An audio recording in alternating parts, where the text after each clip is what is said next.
They called me a failure. So I secretly bought the family business. I'm Amelia, the artistic one in the family. That's the polite term anyway. My brother David is a partner at a private equity firm, and my sister Kate is a surgeon. I run a small pottery studio in our hometown. To them, I'm the one who plays with mud.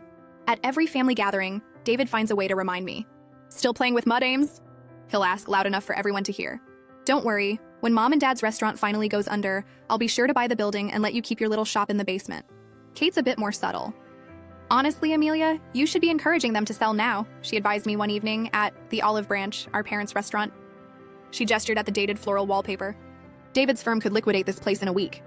You could use the money to get a real business degree. I just smiled and said, I'll keep that in mind. The Olive Branch is my parents' whole life. It's a local institution, but my siblings are right about one thing. It's stuck in time. They see it as a nostalgia project. They'll eventually have to sell for parts. What they don't know is that for the past 5 years, my little shop has been doing incredibly well online. My pottery is sought after by collectors and high-end designers. And for 5 years, I've been using that money to quietly, anonymously buy up my parents' business debt. I'm their sole creditor. Not only that, but I've been working with a renowned chef from Chicago and an interior design firm. I've been secretly planning a complete top-to-bottom relaunch of the restaurant, all on my own dime. The moment of truth came when Dad had a mild heart attack. He and Mom were shaken, and they finally decided it was time to retire. David and Kate swooped in. They called a family meeting, at the restaurant, of all places. All right, let's be realistic, David said, pulling out a spreadsheet before the appetizers even arrived. The business is $200,000 in debt. The building needs a complete overhaul. I've got a buyer, a chain hotel, willing to take the land for $800,000. After we pay the creditor, we each walk away with a nice little payout.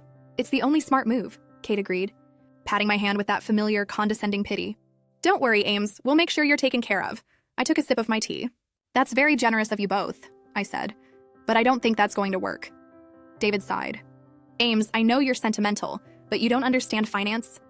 No, David, I interrupted, sliding a thick folder across the table. I mean, it won't work. You can't sell the building. Because I'm the creditor.